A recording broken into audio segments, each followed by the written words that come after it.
हम राधा जी के बारे में बता रहे हैं, तो राधा जी की स्तुति हमें पहले करनी चाहिए थी।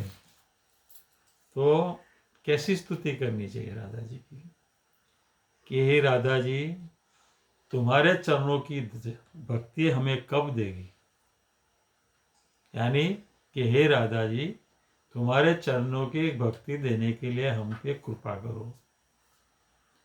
हम राधा जी की भक्ति मांगेंगे, राधा जी की भक्ति करेंगे तो भगवान की भक्ति मिलेगी। जब तक हम राधा जी की भक्ति नहीं करेंगे तब तक हमको भगवान कृष्ण की भक्ति मिलने वाली नहीं है। वो कैसे, मैं अभी आगे बताऊंगा। तो ये गर्ग संहिता बताती है कि राधा जी का प्राकट्य कैसे हुआ। तो राजा वृषभानु एक दिन प्रातः काल में, सुबह में यमुना स्नान को गए, और यमुना स्नान जब वृषभानु स्नान कर रहा था, उसी टाइम अंजलि दे रहा जल से, तो हाथ ऊंचा करके जल अंजलि दे रहे थे। तो वृषभानु की कमर में एक कमल का पर्स हुआ, यानी कि टच हुआ। और जब वृषभानु ने कमल के अंदर देखा तो एक बालिका मुस्कुरा रही थी। तो वृषभानु इस बालिका को देखकर बहुत पसंद हो गया, और यमुना जी से वृषभानु ये बालिका को अपने घर ले आए। अपने घर ले आके कीर्तिदा को दिया, वो बालिका को कीर्तिदा को दिया। कीर्तिदा देखकर उसको इतनी बेहोश जैसी हो गई कि आश्चर्यचकित हो गई कि एक कितनी सुंदर है बालिका। तो उसी तरह ये राधा जी का प्राकट्य हुआ, यानी कि राधा जी खुद उसके घर आई, राधा जी को लेने नहीं जाना पड़ा। यानी ये वृषभानु और एक कीर्तिदा का जो ये, यानी कि कितने नसीबदार है कि राधा जी खुद अपने घर चल के आए। तो अब हम आगे बताएंगे कि ब्रह्म संहिता राधा जी के बारे में क्या कहता है, स्वयं ब्रह्मा जी।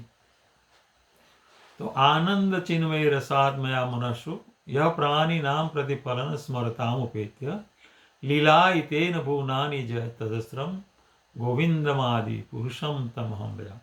आनंद चिन्मय रस प्रतिभाविता भी, जो आनंद चिन्मय रस से उत्पन्न हुए। तो आनंद चिन्मय रस क्या है?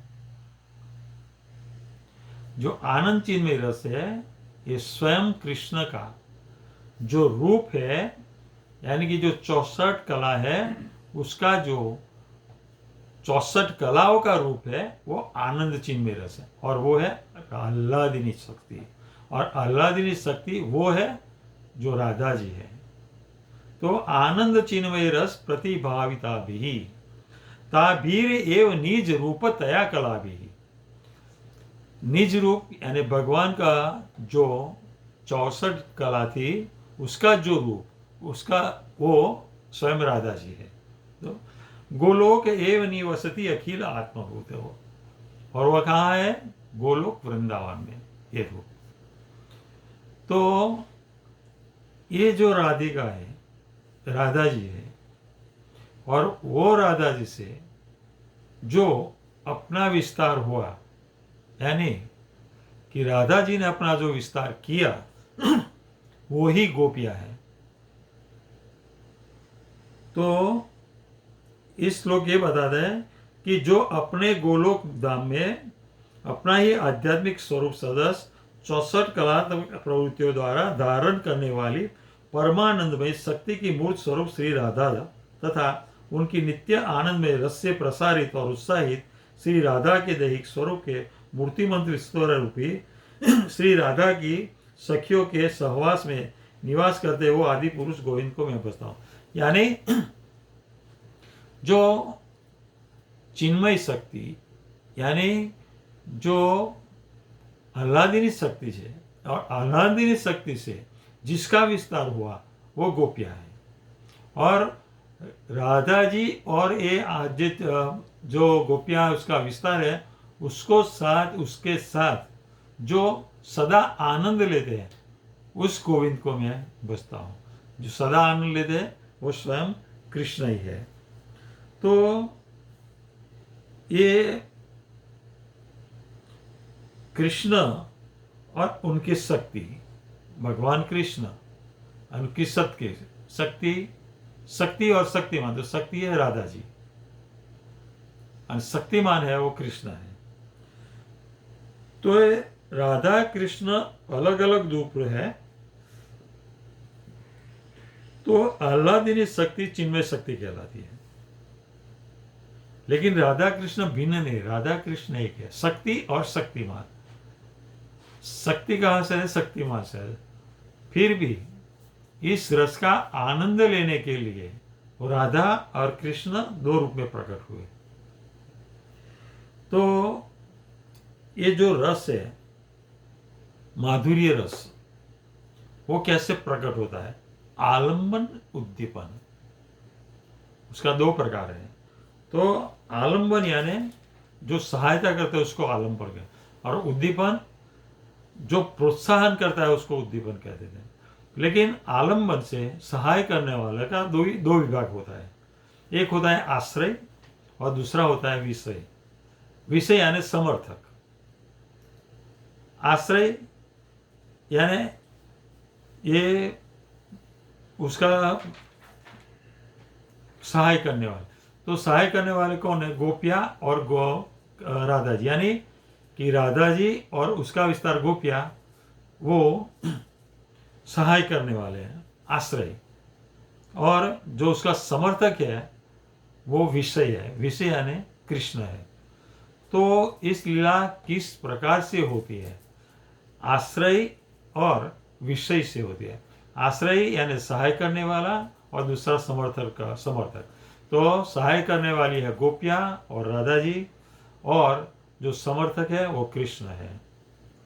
तो ये सब लीला है ना, शाश्वत रूप से गोलोक वृंदावन में प्रकट होती है, शाश्वत रूप से। क्यों? कि स्वयं अपने आप अपने रूप से ही सबको प्रकट करते हैं। लेकिन ये भौतिक लोक में ऐसा नहीं होता है। वो लीला प्रकट करने के लिए ये योग माया को काम करना पड़ता है। जब योग माया, भगवान की इच्छा होती है, उसमें भी भगवान की इच्छा होती है, तब योग माया उसका सबका निर्माण करते हैं। निर्माण कर दिया ने कि वो भक्तों के हृदय में भक्ति का प्रेम रस भर देते हैं। तो इससे भगवान की सेवा में लगे। लेकिन भगवान जब यहाँ प्रकट होते हैं तो अपना धाम लेके आते हैं, अपना धाम लेके आके ही यहाँ प्रकाशित होते हैं। और योग माया के हिसाब से ही ये माया यहाँ लीला होती है। बाकी गोलोक वृंदावन में सनातन है, वो उसको प्रकट किया नहीं, वो सनातन है। और यहाँ प्रकट करने के लिए योग माया की सहायता लेनी पड़े, और योग माया से यहाँ प्रकट होते हैं। तो जो गोपियाँ हैं वो राधा जी की विस्तार है, आह्लादिनी शक्ति की है, बराबर। और ये जो कृष्ण है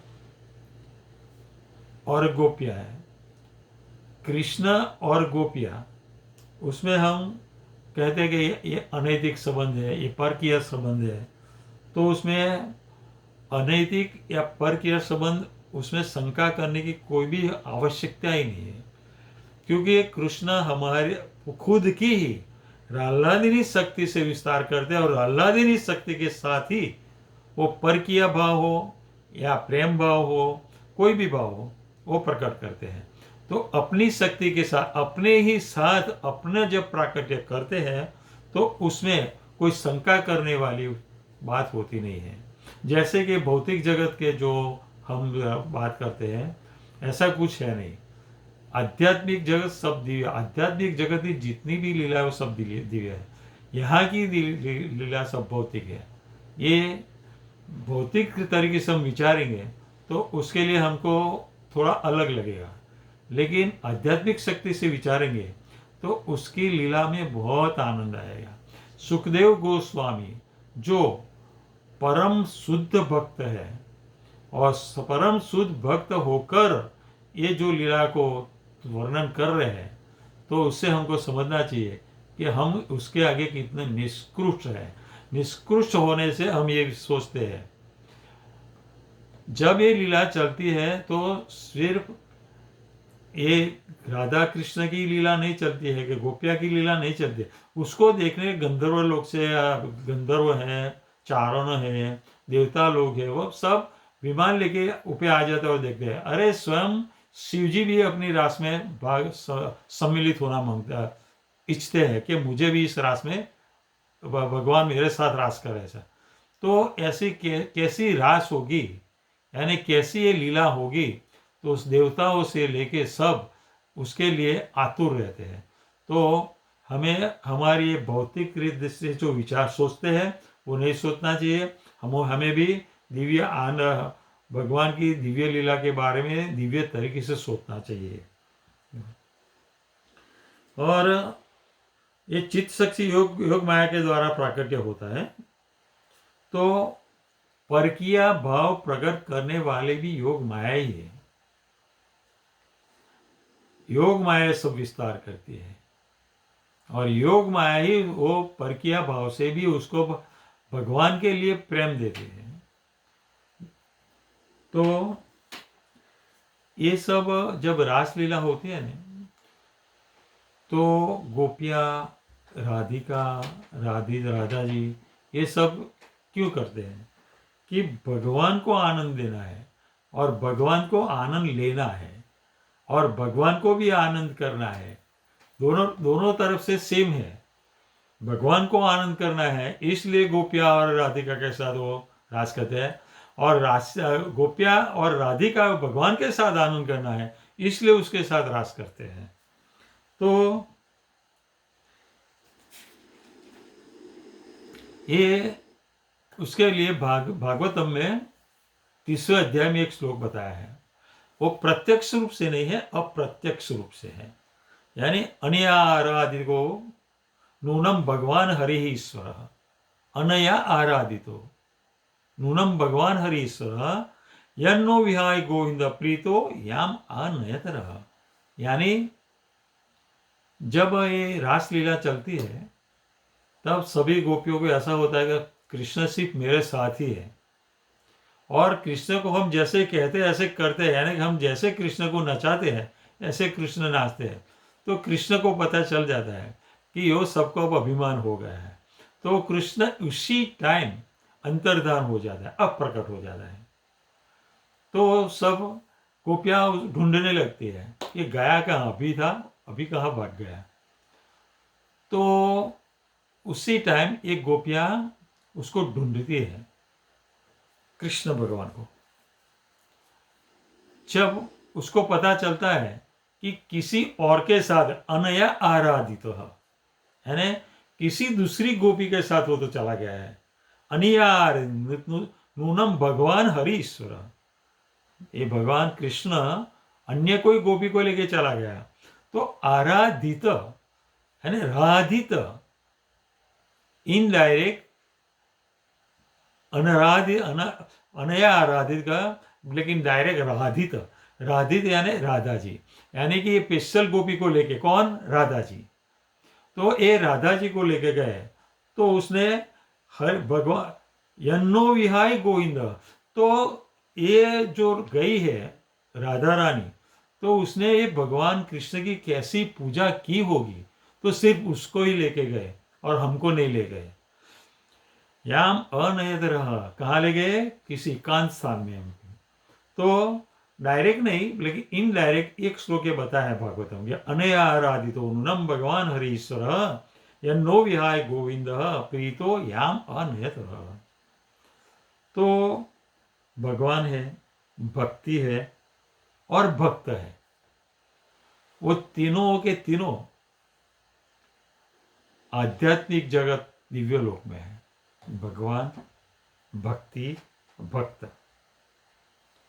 तो जो विष्णु के भक्त हो ने उसे वायरस कहते हैं, और कृष्ण के जो भक्त है कार्ष्णेय कहते हैं, और जो राधा रानी के भक्त है ना उसको गौड़ीय कहते हैं। तो राधा और कृष्ण कैसे, वो हमको चैतन्य चरितामृत बताते हैं। जगत मोहन कृष्ण ताहार मोहिनी अतएव समस्तेर परह ठकुरानी। यानी जगत मोहन कृष्ण, कृष्ण को जगत मोहन बताया, और ताहार मोहिनी जो कृष्ण को भी मोहित करती है, ताहार मोही कृष्ण को भी जो मोहित करती है वो कौन है, राधा जी है। और वो राधा जी कौन, समस्तेर पर ठाकुरानी, समस्त जग की ठाकुरानी बोला राधा जी को। यानी भगवान कृष्ण जगत मोहन है, लेकिन श्रीमती राधा रानी है वो भगवान कृष्ण की भी मोहिनी है, और इसलिए सर्व ठाकुरानी में श्रेष्ठ ठाकुरानी है। राधा पूर्ण शक्ति कृष्ण पूर्ण शक्तिमान, दो ही वस्तु भेद नाई शास्त्र प्रमाण। यानी राधा पूर्ण शक्ति है और कृष्ण पूर्ण शक्तिमान है, ये दोनों में कोई भेद है नहीं। तो शास्त्र प्रमाण, सभी शास्त्र में कहा गया है। तो ये राधा रानी के सहाय के माध्यम से अब हम देखेंगे तो कि राधा रानी के माध्यम से जाने, राधा रानी की भगवान को कहते हैं देखो ये अपना भक्ति। यानी अब हमारी भक्ति के बारे में है कि हम जब भक्ति भगवान की करते हैं तो भगवान की भक्ति के साथ हमको राधा जी की भक्ति करनी चाहिए। तो अगर राधा रानी की हम भक्ति करेंगे तो राधा रानी के माध्यम से, राधा रानी के सहाय से हम अपना व्यापार कर सकते। कैसा व्यापार, वो भी सफल व्यापार कर सकते, क्योंकि राधा रानी के माध्यम से हमको जाने से, भगवान की भक्ति में राधा रानी के माध्यम से जाने से, राधा रानी भगवान को कहती है कि देखो ये आपका भक्त है, उसको स्वीकार कर लो। तो हम ये भगवान को फूल अर्पण करते हैं सुबह में। तो फूल अर्पण जब करते हैं ना तो हम डायरेक्ट भगवान के चरणों में रख देते हैं, नहीं, माध्यम होना चाहिए कोई, वो कौन, राधा रानी। तो हमें सबसे पहले राधा रानी के चरणों में अर्पण करना चाहिए, बाद में कृष्ण भगवान के चरणों में अर्पण करना चाहिए। इसलिए यानी कि राधा रानी के माध्यम से भगवान कृष्ण को फूल अर्पण करना चाहिए। यानी प्रथम राधा रानी को फूल अर्पण करने का, पश्चात भगवान कृष्ण को फूल अर्पण करने का। तो हमको राधा रानी का चरण का दर्शन करना है, और राधा रानी हमारे पास नहीं है तो हम कैसे राधा रानी के चरणों का दर्शन कर पाएंगे। तो ये भी बताया है कि राधा रानी के चरणों का दर्शन करना हो तो राधा रानी के तेजस्वी नाखून का, चरणों का नाखून का दर्शन करना हो तो गुरुदेव का चरणों के नाखून का दर्शन करेंगे तो राधा रानी का नाखून का दर्शन हो जाएगा। यानी गुरुदेव के चरण कमल का नाखून का दर्शन करने से हमको राधा रानी का चरणों का नाखून का दर्शन करने जैसा प्राप्त होता है। अब आगे कहा है कि राल्लादीन प्रेम प्रेम सार भाव भावेर परम काष्ठा नाम महाभाव। भगवत प्रेम वो राल्लादीनी शक्ति का सार है, और भगवत प्रेम का सार वो भाव है, और भाव का जो अंतिम विकास है वो महाभाव है।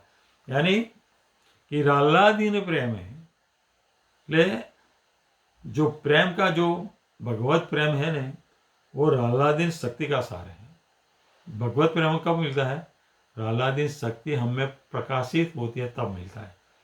तो राल्लादीनी शक्ति हमें कब प्रकट होती है कि जब हम पे राधा रानी की कृपा प्राप्त होती है तब हम करते हैं। और जब हम राधा रानी की कृपा हमको प्राप्त होगी तो हम ये भगवत प्रेम कर पाएंगे। तो रालादीनी भगवत प्रेम को रालादीनी भगवत प्रेम और रालादीनी शक्ति का सार है। तो जो भगवत प्रेम का सार है ना, वो भाव है, और जो भाव का अंतिम यानी सर्वोच्च विकास जो है वो महाभाव है, और जो महाभाव है वो स्वयं राधा रानी।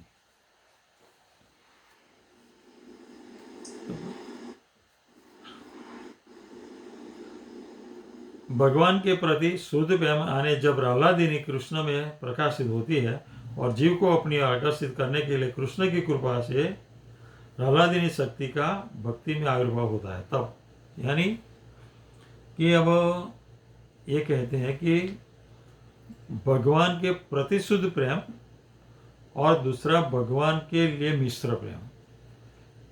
हमारा शुद्ध प्रेम नहीं है, हमारा तो मिश्र प्रेम है। तो प्रति शुद्ध प्रेम हमको राधा जी के द्वारा मिल जाता है, रालादीनी शक्ति के, क्योंकि जब हमें हमारे में राधा रानिया ने ये रालादीनी शक्ति प्रकट होती है तो हम भगवान के चरणों में चले जाते हैं। और कब चले जाए? प्रतिशुद्ध प्रेम के कारण चले। प्रतिशुद्ध प्रेम कब प्राप्त होता है? राधा जी की कृपा होती है जब। और ये राधा जी की कृपा कब प्राप्त होती है? जब हम राधा जी का स्मरण करते हैं तब। और दूसरा मिश्र प्रेम। तो मिश्र प्रेम में क्या है कि रालादीनी शक्ति तो है और मिश्र है भौतिक शक्ति।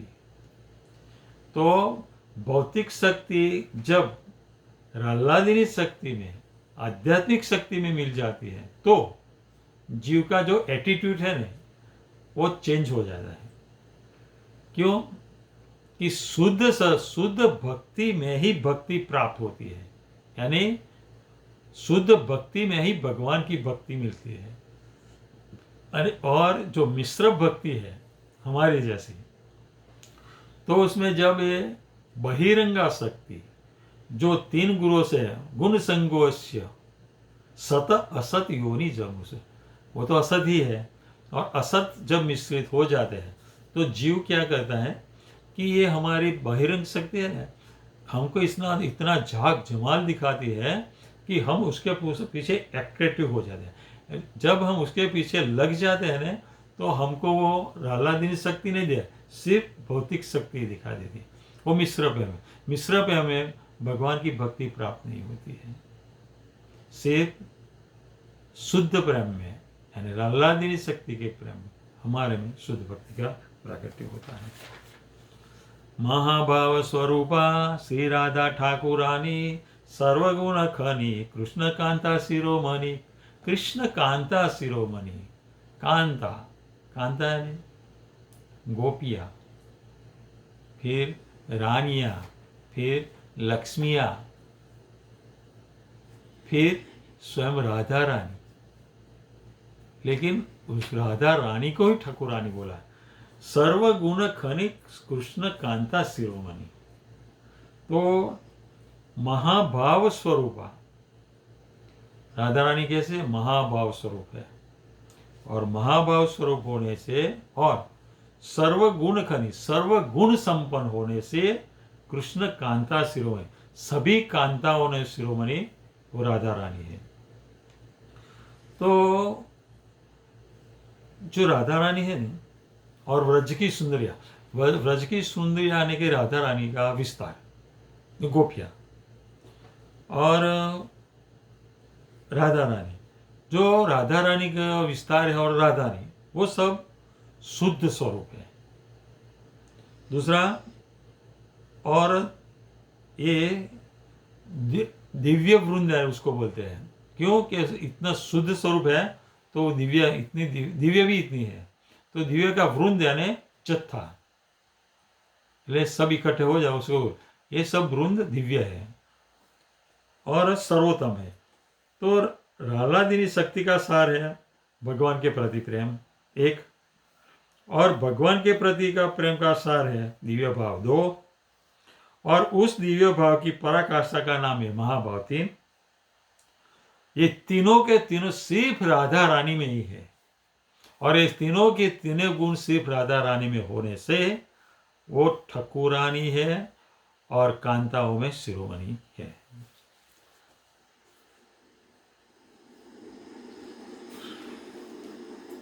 अवतारी कृष्ण जैसे करे अवतार, अंशिनी राधा है ते तीन गणेर विस्तार। अवतारी कृष्ण जैसे, सभी अवतारों का जो मूल है वो अवतारी है, और सभी अवतारों का मूल कृष्ण है, और कृष्ण से बाकी सब अवतार है। लेकिन जो राधा रानी है वो अंशिनी है। जैसे कृष्ण अवतारी है, जैसे राधा रानी अंशिनी है। अंशिनी इसलिए है कि गोपियों का सब विस्तार अंशिनी राधा से आया है, इसलिए अंशिनी है। इतना ही नहीं, ये लक्ष्मी देवियाँ है, या फिर द्वारका की महारानी है, पटरानी है, वो सब राधा रानी का विस्तार है। वैभव गण चेन तार, अंग विभूति बिंब प्रतिबिंब रूप महिषी तति।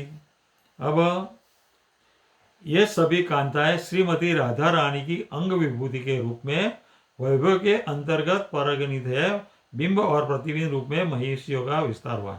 यानी कि जो ये गोपियों का विस्तार हुआ है वो डायरेक्ट राधा रानी के शरीर का विस्तार है, और जो लक्ष्मी देवी का विस्तार हुआ वो अंग की विभूति का विस्तार है, और जो महिषिया यानी द्वारका की रानियों का जो विस्तार है वो राधा रानी की प्रतिबिंब मात्र है।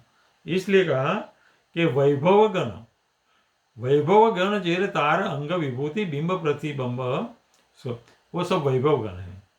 अब लक्ष्मी गण तार वैभव विलास रूप, महिषी गण प्राभव प्रकाश स्वरूप, आकार स्वरूप भेद व्रज देवी गण।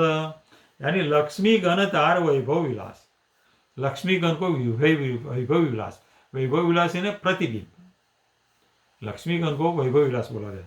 महिषी गण प्राभव प्रकाश स्वरूप, महिषी अरे लक्ष्मी गण है वो वैभव विलास यानी कि डायरेक्ट उसका विभूति विस्तार है अंग का, और जो महिषी गण है वो प्राभव प्रकाश पर अभव એટલે प्रतिबिंब के रूप में उसका प्रकाश हुआ है। और आकार स्वरूप भेद व्रज देवी गण।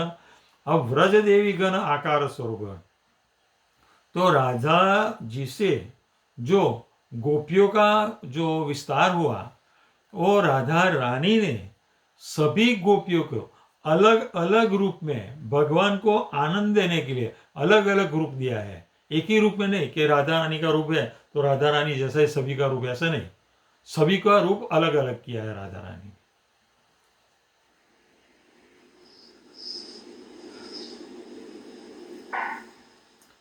जो राधा है वो गोविंद को आनंद प्रदान करती है, और राधा रानी गोविंद का सर्वस्व है, और सभी कांताओं में शिरोमणि है। राधा रानी कृष्णमयी है, कृष्णमयी। हमारे एक भक्त था, उसका नाम सुदीप प्रभु, उसके बेटे का नाम कृष्णमयी रखा है। तो कृष्णमयी का मतलब क्या? राधा रानी कृष्णमयी थी, और राधा रानी के हिसाब से ही कृष्ण भी उसका नाम रखा है। तो कृष्णमयी कब होती है वो भी बताया है कि राधा रानी अपने अंदर और बाहर सर्वत्र सब कृष्ण ही कृष्ण है। दूसरा कि राधा रानी की दृष्टि जहां भी पड़ती है वहां सब कृष्ण ही कृष्ण दिखाई देता है। यानी राधा रानी खुद प्रेम स्वरूपा मूर्तिमंत प्रेम होने से कृष्ण का स्वरूप है, और भगवान कृष्ण की शक्ति कृष्ण के साथ एक रूप है। कृष्ण खुद प्रेम स्वरूप होने से उनकी प्रेम शक्ति राधा रानी जो उससे अभिन्न है, यानी वो कृष्णमयी है। तो कृष्णमयी भगवान कृष्ण के साथ एक रूप होने से एक कृष्णमयी कहलाती है।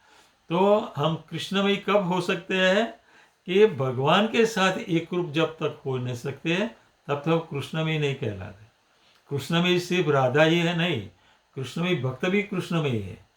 लेकिन कब? जहां भी देखे तार स्वरूप, यानी सर्वत्र भगवान का ही स्वरूप दिखाई दे, कृष्ण ही कृष्ण दिखाए, चाहे अंदर हो चाहे बाहर हो, चाहे किसी के भी अंदर, किसी प्राणी के अंदर, किसी मनुष्य के अंदर, सबके अंदर जब भगवान के दर्शन करते हैं तब हम कृष्ण में होते हैं। और ये स्थिति पाना हमारे लिए बहुत मुश्किल है।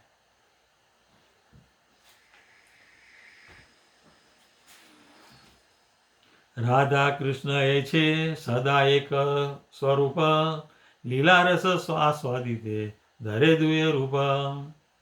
राधा और कृष्ण दोनों का एक ही स्वरूप है, लेकिन ये लीला रस का आस्वादन करने के लिए दो रूप में प्रकट होते हैं। अतएव सर्व पूजया परम देवता, सर्वपालिका सर्व जगतेर माता। अतएव सर्व पूजया, राधा जी का सभी लोग पूजन करते हैं, यानी पूजते हैं। और देवी बोला है, माता तो सर्वश्रेष्ठ देवी है और सर्व के पूजा पात्र, प्रत्येक के लिए पूजा पात्र है और सभी का पालन करती है। सर्वपालिका, राधा जी जो पालन पोषण करते हैं वो राधा जी करते हैं, कृष्ण नहीं करते। हम मानते हैं कृष्ण हमारा नहीं, राधा जी पालन पोषण करते हैं। क्यों? वो जगत जननी है, यानी समस्त जगत की माता है, विश्व जननी। तो जो माता है ना वो ही पालन करती है। पिता को कमा के लाके घर में रख देंगे, लेकिन पालन करने वाली तो माता ही है हमारे भौतिक जगत में भी। हाँ, ये भगवान कृष्ण उसको सब देता है राधा रानी को, और राधा ने, लेकिन पालन करने वाली माता ये तो राधा रानी ही है। राधा रानी से ही हमारा पालन पोषण होता है और हम राधा रानी को याद करते भी नहीं। अब ये भगवान कृष्ण ने चौरा अग्रगण्या है, चौरा अग्रगण्य, चौरा है चोरी करने में अग्रगण्य। भगवान कृष्ण चोरी करने में एक्सपर्ट, निपुण है, और निपुण होने पर भी राधा जी के साथ चोरी, राधा जी के चित्त की तो चोरी किया ही है, लेकिन राधा जी की चोरी नहीं कर सकता है। अगर उसको राधा जी की चोरी करना है तो उसके लिए कुछ छल, चोरी करने के लिए तो कुछ भी करना पड़े ना, कि कैसे छुपा चोर की तरह हम उसका सब ले लें। तो कृष्ण अवतार में ये पॉसिबल नहीं हुआ। तो क्या हुआ कि राधा जी में है एक भाव, वो भाव